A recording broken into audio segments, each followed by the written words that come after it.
kiss for you.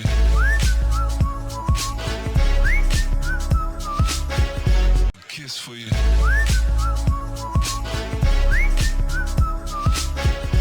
Kiss for you. Insert tab के illustrations block में अब हम देखते हैं क्लिप आर्ट कैसे इंसर्ट किया जाए। हमने देखा है पिक्चर अगर हमको डालना है, कोई इंसर्ट करना है, हमारी फाइल्स में अगर कोई पहले से पिक्चर या फ़ोटो सेव्ड हैं, उनको हम डालना चाहते हैं तो हम इस ऑप्शन का प्रयोग करते हैं। पर अगर हमारे पास खुद के पास कोई पिक्चर नहीं है और हम किसी डॉक्यूमेंट से मैच करता हुआ कोई पिक्चर डालना चाहते हैं, MS वर्ड हमें फैसिलिटी देता है क्लिप आर्ट की। इसमें स्टॉक आपको मिलेगा कुछ पिक्चर्स का, जो अगर आपके काम की हो और आपको ज़रूरत हो तो आप ज़रूरत पड़ने पर उनका प्रयोग कर सकते हैं। इसके लिए आप क्लिप आर्ट पर जाकर के क्लिक करें। ये देखिए यहाँ पर आपको टास्क पेन मिलेगा। इस टास्क पेन पर यहाँ देखिए एक पट्टी बनी हुई है और उसके आगे गो लिखा हुआ है। इस गो पर अगर आप क्लिक करते हैं तो इसमें जितने भी क्लिप आर्ट्स मौजूद हैं वो सब आपको यहाँ पर नज़र आ जाएंगे। जैसे हमने ये गो पर क्लिक किया तो अब ये जो भी क्लिप आर्ट्स हैं वो आपको यहाँ पर नज़र आ जाएंगे। अब ये देखिए सब अलग अलग तरह के हैं। इसमें से अब आप चुन लीजिए जिस तरह का भी क्लिप आर्ट आपको चाहिए या जो भी आपके लिए सूटेबल है उसको आप ले लीजिए। या फिर यहाँ सर्च फॉर के नीचे जो पट्टी है इसमें जो पर्टिकुलर क्लिप आर्ट आपको चाहिए, मान लीजिए आपको हाउस चाहिए तो यहाँ पर आप टाइप कर दें हाउस और उसके बाद फिर आप गो पर क्लिक कर दें। तो अब आपको यहाँ पर घर से संबंधित जितने भी क्लिप आर्ट्स हैं वो मिलते जाएंगे। इसमें जितने भी क्लिप आर्ट्स मौजूद हैं उसमें से जो घर वाले हैं वो आपको नज़र आ जाएंगे और उसमें से आप चुन सकते हैं। ये देख लेने के बाद अब इसमें से जो भी आपको पसंद आ रहा है क्लिप आर्ट उस पर आप क्लिक कर दें। मान लीजिए हमें ये क्लिप आर्ट चाहिए, हम इस पर जाकर के अगर क्लिक कर देंगे तो ये अपने आप इधर इंसर्ट हो जाएगा। आइए अब हम सीखते हैं शेप्स के बारे में। शेप्स पर आप क्लिक करेंगे तो यहाँ पर आपको बहुत सारे अलग अलग शेप्स नज़र आएंगे। आपके डॉक्यूमेंट में जो आपका डेटा है या जो टेक्स्ट है उसके अनुसार आपको जैसे भी शेप की ज़रूरत हो वो आप ले सकते हैं। जैसे यहाँ अलग अलग तरह की लाइंस हैं, बेसिक शेप्स हैं जिसमें रेक्टेंगल्स और आपको इसमें ट्रायंगल्स मिल जाएंगे और भी दूसरे सामान्य तौर पर प्रयोग होने वाले कई शेप्स मिलेंगे। ब्लॉक एरोज़ हैं, अलग अलग तरह के एरोज़ आपको चाहिए। फ्लो चार्ट में अगर आपको इस तरह के शेप्स की ज़रूरत हो तो आप इनका प्रयोग कर सकते हैं। और कई बार जिस तरह से कार्टून में होते हैं, कोई व्यक्ति क्या बोल रहा है उसके डायलॉग को बताना हो तो इस तरह के कॉल आउट्स आपको मिलेंगे। स्टार्स हैं, बैनर्स हैं, ये अलग अलग शेप्स हैं। आपकी ज़रूरत के मुताबिक आप इनको चूज़ कर सकते हैं। कोई भी शेप आप चुनना चाहते हैं, मान लीजिए हम ये स्माइली चुनना चाहते हैं तो स्माइली फेस को लेने के लिए आप इस पर क्लिक करें। जब आप इस पर क्लिक करेंगे तो वो यहाँ पर तुरंत नहीं आएगा। उसके लिए जहाँ भी स्क्रीन पर आप उसे बनाना चाहते हैं वहाँ पर क्लिक करके ड्रैग कर लें। जितना बड़ा आपको करना है उतना बड़ा आप उसे कर लें और फिर इसे छोड़ दें। ये देखिए ये आपका वो शेप यहाँ पर आ गया, जिस साइज़ में चाहिए था उस साइज़ में आ गया। ऐसा करते ही आप देखेंगे ड्राइंग टूल्स कुछ हमारे सामने आ जाते हैं। ये कुछ शेप्स एंड स्टाइल्स हैं जो आपको यहाँ नज़र आ रही हैं, जो इसमें दी हुई हैं ऑलरेडी। जैसा आप कलर भरना चाहते हैं वो भर सकते हैं और ज़्यादा अगर आपको इसमें वैरायटीज़ देखना है तो आप इस एरो पर जा कर के क्लिक कर दें। अब ये देखिए आपके पास अलग अलग रंग हैं, इस तरह से ये भर जाएगा। या फिर ये लाइंस हैं या जिस भी स्टाइल में आपको ये फेस बनाना है उस स्टाइल में, उस कलर में, उस शेड में आप इसे ले सकते हैं। इसके अलावा हमारे पास अलग से ऑप्शंस भी हैं। अगर इसमें जो स्टाइल्स दी हुई हैं वो आपको नहीं चाहिए, आपको अपनी अलग स्टाइल चाहिए, अपने अलग रंग भरना हो तो अलग से ऑप्शंस भी हैं। जैसे ये शेप फिल ऑप्शन है, इस शेप में जो कलर आप भरना चाहते हैं अपनी पसंद से इस पर क्लिक करेंगे तो ये आपको ये पूरा शेड्स अलग अलग मिल जाएंगे। इसमें से जो शेड आप चुनना चाहते हैं वो शेड आप चुन सकते हैं। उस पर क्लिक कर देंगे तो वो यहाँ पर भर जाएगा। अगर आपको इनमें से कोई कलर पसंद नहीं आ रहा है तो आप मोर फिल कलर्स पर भी जा सकते हैं। मोर फिल कलर्स पर जैसे ही आप क्लिक करेंगे आपको स्टैंडर्ड और कस्टम ये दो ऑप्शंस मिलेंगे। स्टैंडर्ड में आप इसमें से जो भी ब्लॉक देख रहे हैं, जो भी कलर इसमें से पसंद आ रहा हो उस पर क्लिक करके उसे ओके कर सकते हैं और वही चीज़ आपको कस्टम से भी मिल जाएगी। यहाँ पर आपको ये सुविधा भी मिलती है कि अगर आपको जो रंग आप चाह रहे हैं वो एग्जैक्टली ऐसा नहीं मिल रहा है, या जो मिल रहा है उसमें आपको कुछ परसेंटेज अगर और बढ़ाना है, रेड का थोड़ा सा टच ज़्यादा बढ़ाना है या ग्रीन का बढ़ाना है, तो आप यहाँ से नंबर्स बदल के भी उसे बढ़ा या घटा सकते हैं। ये यहाँ पर बताता है जो करंट कलर है और जो नया आप लेने वाले हैं वो आपको यहाँ इसके ऊपर नज़र आ जाएगा। तो आप देख सकते हैं कि आपके लिए ज़्यादा बेहतर क्या है, और उसको चुन करके आप ओके करेंगे तो वो नया कलर यहाँ आ जाएगा। इसी शेप फिल में आपको और दूसरे ऑप्शंस भी मिलते हैं, जैसे पिक्चर। अगर आप चाहते हैं कि इस शेप के अंदर कोई पिक्चर हो तो आप इस पर जाकर क्लिक करें, और आपके पास जहाँ पर भी जो भी पिक्चर सेव्ड हैं जो आप यहाँ डालना चाहते हैं वो चुन लें।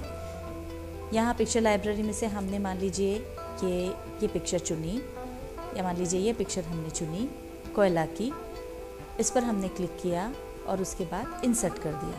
तो ये देखिए कोयला की पिक्चर जो है ये आपके स्माइली के अंदर आ गई। शेप फिल ऑप्शन में आपके पास एक और ऑप्शन है ग्रेडियंट का। जो हमने पहले कलर चूज़ किया था उसमें आपको अलग अलग तरह से कलर्स का कॉम्बिनेशन मिलेगा, जैसे कहाँ पर लाइट आना चाहिए, कहाँ पर डार्क आना चाहिए। अगर लाइट वेरिएशंस आपको चाहिए तो ये इस तरह से बीच में डार्क, आसपास लाइट, या लेफ्ट में लाइट, राइट में डार्क, आपको जो भी पसंद है वो आप चुन सकते हैं। डार्क अगर आपको वर्जन्स चाहिए हो तो आपको डार्क वर्जन्स भी मिल जाएंगे। जो आपको पसंद आ जाए उस पर क्लिक कर दें आप, और वो यहाँ पर आपके पिक्चर में आ जाएगा। ग्रेडियंट के बाद और जो दो ऑप्शंस आपको यहाँ नज़र आएंगे वो है टेक्सचर। टेक्सचर में आप देखेंगे अलग अलग तरह के टेक्सचर्स यहाँ दिए हुए हैं, और आप अपने शेप के अंदर जो भी टेक्सचर चाहते हैं वो टेक्सचर उसके अंदर आ जाएगा। और इसके बाद एक ऑप्शन है पैटर्न का। पैटर्न पर अगर आप जाते हैं, आप यहाँ क्लिक कीजिए, देखिए बहुत सारे अलग अलग पैटर्न्स हैं। रंग आप यहाँ से चुन सकते हैं, जिस भी रंग का आपको चाहिए। मान लीजिए ये आपने ये कलर चूज़ किया और ये इस कलर के पैटर्न्स आ गए। जो भी पैटर्न आप चुनेंगे ओके कर दीजिए, ये यहाँ पर वो पैटर्न आ जाएगा।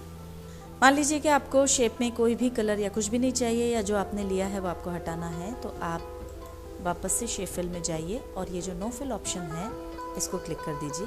ये आपका स्माइली वापस से जैसा पहले था वैसा हो गया। इसके बाद हम जाते हैं अगले ऑप्शन पर, ये है शेप आउटलाइन। शेप आउटलाइन में ये जो हमारी शेप की आउटलाइन है इसको हम कलर भी कर सकते हैं, मोटा पतला भी कर सकते हैं, अलग अलग स्टाइल में भी रख सकते हैं। इसके लिए जो भी कलर्स आप चुनना चाहें वो कलर ले सकते हैं। मान लीजिए आपने ये कलर चुना तो ये आपकी आउटलाइन इस कलर की हो गई। अब अगर आपको इसके अलावा कलर्स चाहिए तो जिस तरह से शेप फिल में हमने देखा था, मोर आउटलाइन कलर्स में से आप दूसरे कलर्स भी चुन सकते हैं। वेट ऑप्शन पर जब आप जाएंगे तो आप देखेंगे कि आपको यहाँ पर अलग अलग मोटाई की लाइंस मिलेंगी, और पीछे प्रीव्यू में आप देख सकते हैं कि जिस मोटाई की आउटलाइन आपको चाहिए वो कैसी दिखने वाली है, उसके हिसाब से आप चुन लें, और उतनी मोटाई की यहाँ पर आउटलाइन आ गई है। शेप आउटलाइन के अंदर अगला ऑप्शन जो आपको मिलता है वो मिलता है डैशेस। डैशेस में अलग अलग प्रकार के डैशेस हैं, और अगर आप अपनी आउटलाइन को डैशेस में चाहते हैं तो कौन सा ऑप्शन चूज़ करने पर वो कैसी दिखेगी ये आप यहाँ से देख सकते हैं, और अकॉर्डिंगली आप इसमें चुन सकते हैं।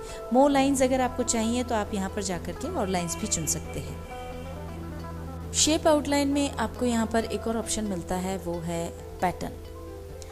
ये जो हमारी आउटलाइन है, अगर ये आप किसी पर्टिकुलर पैटर्न में चाहते हैं तो इस पर जाकर के आप क्लिक करें। ये आपके सामने अलग अलग पैटर्न्स आ गए हैं, और अब आप चाह रहे हैं कि इनमें से कोई पैटर्न इस आउटलाइन पर आए, तो आप उसको जाकर के चूज़ कर लें और उसके बाद ओके कर दें।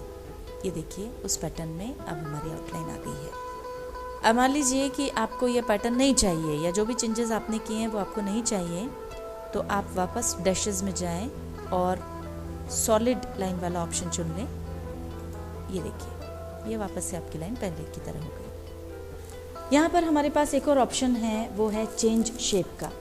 मान लीजिए ये जो शेप हमने स्माइली का चुना था वो हमको नहीं चाहिए, हम इसे बदलना चाहते हैं, या तो एक तरीका है कि इसे सेलेक्ट करके पहले आप इसे डिलीट करें और फिर इंसर्ट शेप्स में जाकर जो भी शेप आपको चाहिए वो इंसर्ट करें। और इसे बिना डिलीट किए अगर आप इस शेप को चेंज करना चाहते हैं तो ज़्यादा आसान तरीका है कि आप चेंज शेप पर जाएं। ये आपके सामने वापस सारे शेप्स आ गए हैं। अब इसकी जगह जो भी शेप आप लेना चाहते हैं उस पर जाकर के आप क्लिक कर दें। ये मान लीजिए हमको रेक्टेंगल चाहिए, हमने इस पर क्लिक किया, ये रेक्टेंगल हमारे सामने आ गया। अब हम देखते हैं शेडो इफेक्ट्स और फिर आप शेडो इफेक्ट्स में जो एरो है वहाँ पर जाएं। कौन कौन से इफेक्ट्स आपके लिए हैं इसमें मौजूद वो देख सकते हैं आप। और ये देखिए किस तरह से आपका रेक्टेंगल शेडो इफेक्ट के साथ नज़र आएगा वो आपको यहाँ दिखता जाएगा। ये देखिए दूर अगर देना है, मान लीजिए हमने ये चुना, इस पर क्लिक किया, ये हमारा शेडो इफेक्ट आ गया। अब अगर इसमें आप कलर करना चाहते हैं तो आपके पास शेडो कलर, ये यहाँ पर जाते ही ये अलग अलग कलर्स आपके सामने आ जाते हैं। अब आप देखते जाइए पीछे स्क्रीन पर प्रीव्यू में कि जो कलर पर आप पॉइंटर रख रहे हैं वो शेडो का वो कलर बदलता जा रहा है। तो जिस कलर की शेडो आप चाहते हैं वो कलर की शेडो आप इसमें से चुन सकते हैं।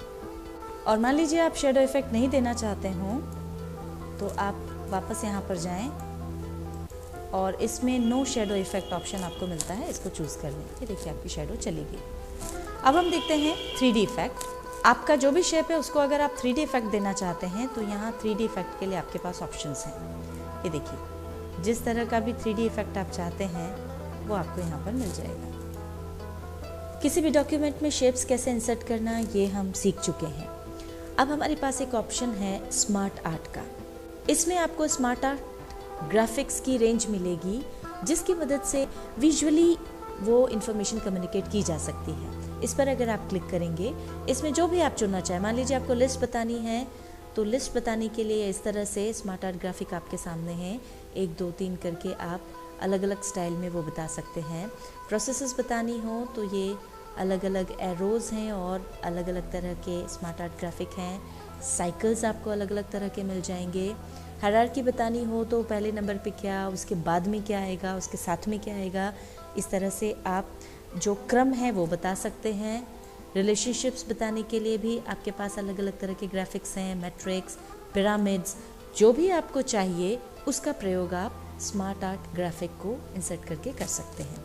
एक बार आपने चुन लिया है, चुनने के जो भी आपने चुना हो उसको आप चुन लें। चुनने के बाद आप ओके पर क्लिक करेंगे तो वो आपके सामने आ जाएगा और इसमें फिर आप बाद में टेक्स्ट डाल दें। इंसर्ट टैब के इलस्ट्रेशंस ब्लॉक में एक और ऑप्शन है चार्ट का, जिसे हम आगे माइक्रोसॉफ्ट एक्सेल में पढ़